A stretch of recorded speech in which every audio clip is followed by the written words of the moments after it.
Today I'm going to show you how I paint this kingfisher bird in acrylics on a 10 by 10 inch canvas panel. Now I've already previously drawn out the bird onto the canvas. I've given it a coat of acrylic gel medium, and then while that was wet I've just added a little bit of phthalo blue and some cadmium orange, just to give me an imprimatur or a coloured ground to paint onto, and I can just about still see the drawing. So what I'm doing now, with a bit of Payne's grey and a thin brush, I'm just going over the top of those lines just to qualify them so that I know where they are and I know where the relevant shapes are in this. Because I'll be painting over this quite heavily. It's going to be an Impressionist style painting, but just with a few little details on the bird here and there, because that's where I want the attention to be. So this is called the first layer. And this is all about painting in layers. So the first layer, I'm going to use my big thick 1-inch bristle brush.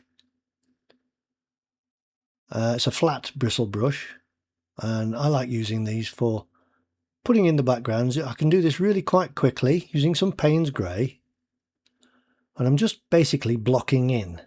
I'm putting in the basic colours. Okay, I'll get it quite dark in that bottom right hand corner there. And I will adjust this as I go along. And also, as you paint quickly, you can blend the paint relatively easily like oil paints. So I would advise, whenever possible, learn to paint quickly with acrylics. And to do that, you'll have to learn to paint boldly, and that's what Impressionist style painting is all about anyway. So I'll just put a little bit of a light colour in there for the top of that branch, maybe a few little twigs here and there, like that. Very, very loosely, very, very quickly. Okay, I'm going to put some oranges in now to the bird because this is a mid-tone, and I'll also put one of those colours, or one or two of those colours, in the rest of the painting here and there. So I'll put some of those bird colours into the branch as well. So I'll now get some phthalo blue and a little bit of white just to lighten it up a little bit to put in the mid-tone colour. So it's not the darkest colour and it's not the lightest part of that colour, it's the mid-tone. I can now start to add some of those darker tones by bringing in a little bit of Payne's grey into that phthalo blue and white, perhaps a little bit more, make it a little bit darker, and it starts to put in those darker areas of the blue. And I'll also do the same with its light orange red coloured body. So very, very loosely, very, very broadly, very basic. And while it's wet, I'll just scratch my signature into that wet paint there, like that. Now I can get a mid-tone grey, perhaps just darken it slightly to put in. It has a couple of little white areas, or lighter areas. So I put those in as a mid-tone grey. And I'll also start to add a little bit of light to the branch. Now, hold the brush far away from the actual bristles itself. The further you hold the brush away from the bristles, the more loose your painting stroke will be, because you cannot control it that easily. So the paintbrush stroke has to be bold and loose. See, a few of those colours put into the branch that I've already put into the bird.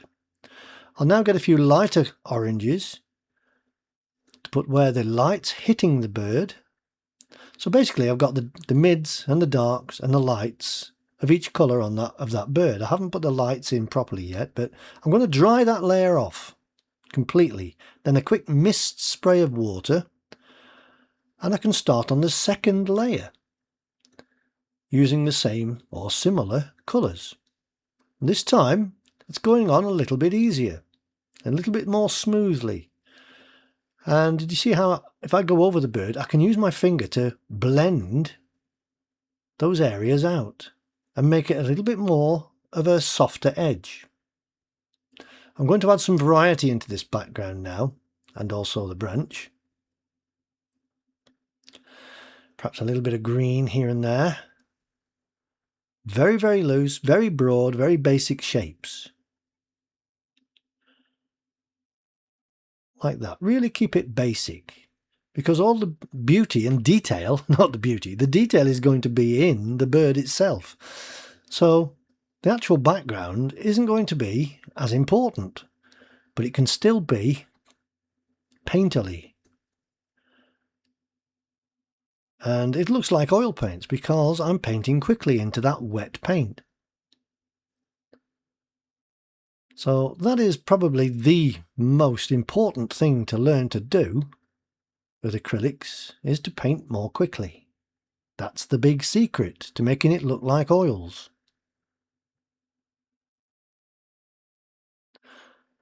You can blend just like oils. If you don't use much water, you just use the paint, because water will tend to make it dry more quickly. So I tend to just use the paint straight from the pot or the tube. I'm just going to make a few dark reds here for the body. It's not quite as dark red as I want it to be, but I'm going to add some of those colours into the branch to harmonise the painting. Okay, I'll get some of the blue tone again, perhaps a little bit of Payne's grey added just to dull it down slightly. So it's not vibrantly blue, it's a very, very vibrant blue, phthalo blue, so a little bit goes a long way. So be very, very aware of that when you're using it. So I'm just going to put some of these whites in here, bright whites, and blend with my finger where necessary. And also blend with the kitchen fork. I like to scruff through some of these brush strokes with the kitchen fork, just to mess them up.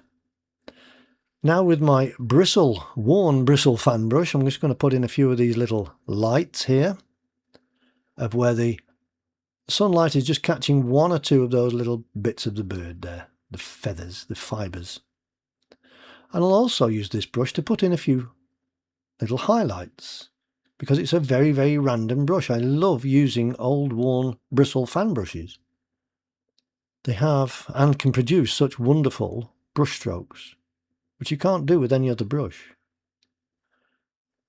And now this is a comb brush that I'm just putting in one or two little brush strokes here and there to make it look like there's lots and lots of little feathers there. I need to get that more red, but I'll do that later. I'll just put one or two of those colours back into the branch. I'll get a greenish tone here as well, as put that into the branch. Remember, the branch can be very, very abstract, very loose. And I'm going to use a bit of Payne's grey there just to put in a few shadows on that branch. Perhaps a little bit more greeny grey, just for this branch there. There, and it starts to look like sunlight on that branch. And those light areas, you notice, are only here and there, they're not everywhere. And I'll elaborate on that more in a moment. But now I'm going to put, with Payne's grey, put that eye back in again now, because it's become a little bit lost, and also some of those darker areas. And little detailed areas like the mouth itself, that edge of the beak that runs into the mouth. And there's a little bit of orange colour underneath the beak on these birds. I think it's the female that has that more than the male. Now using my splayed bristle brush, this is an old worn nylon brush that I bend the bristles of like that, and it splays the bristles out, and I can paint all these wonderful little marks like fibres of feathers very, very easily. So I'll do the same with this white area here, and also on the throat there. I'll just make that a little bit darker there and then blend it with my finger like that. Now I can get some a little bit brighter. You can see how the bristles just fall naturally at the end. I'm just going to put some of these markings into the head because it has these distinctive markings on the head, and one or two little brush marks there into the blue. It's quite light at the moment, but I will be altering that later. And then a few little dots of light with a small brush where the light's just picking up on those markings there on the head. And if it's too bright, just take it down with your finger, just touch it like that, and they'll disappear or go darker.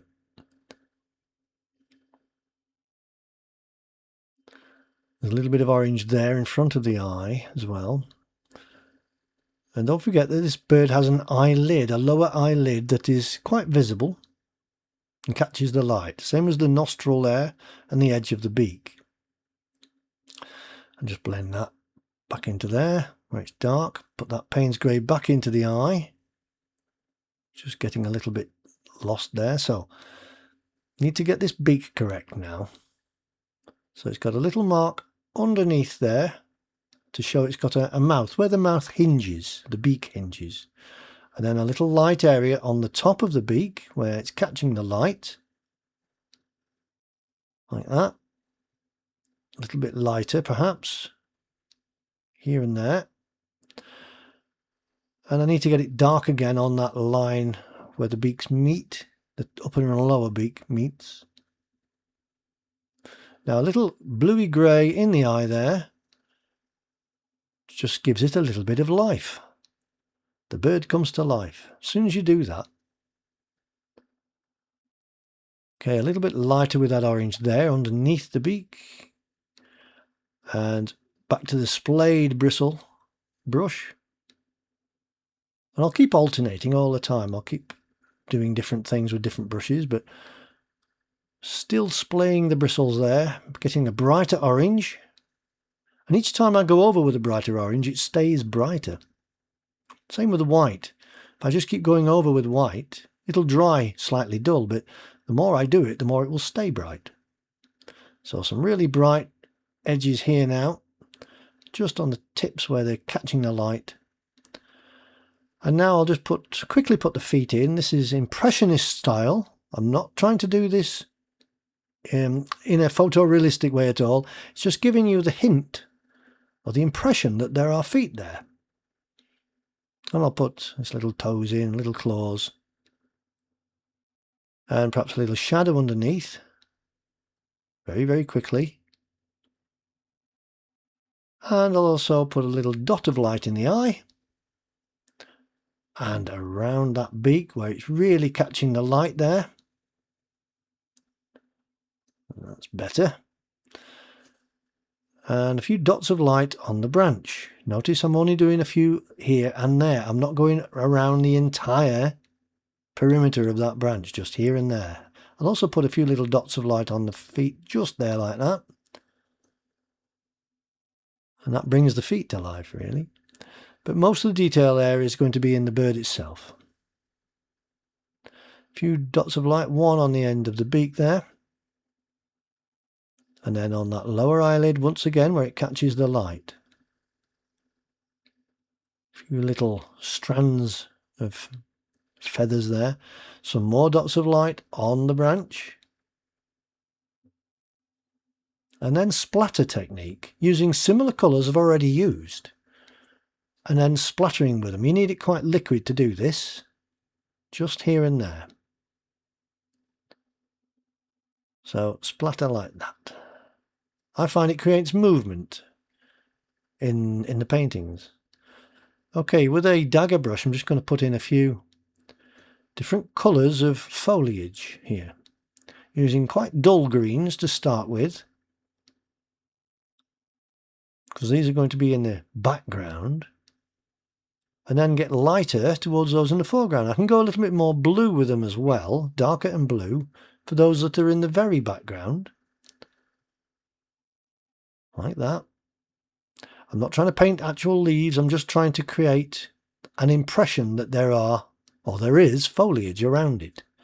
Then a few little lighter leaves here and there where the light's just catching one or two of those leaves, or the foliage.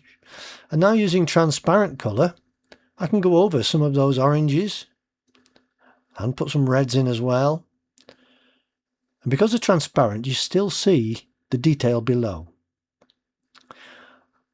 So I'm just going to model the body now a little bit more when I'm happy with that shape, and then I'll do a little bit of colouring on the back, a little bit of yellow to create that green shimmer on its back and head.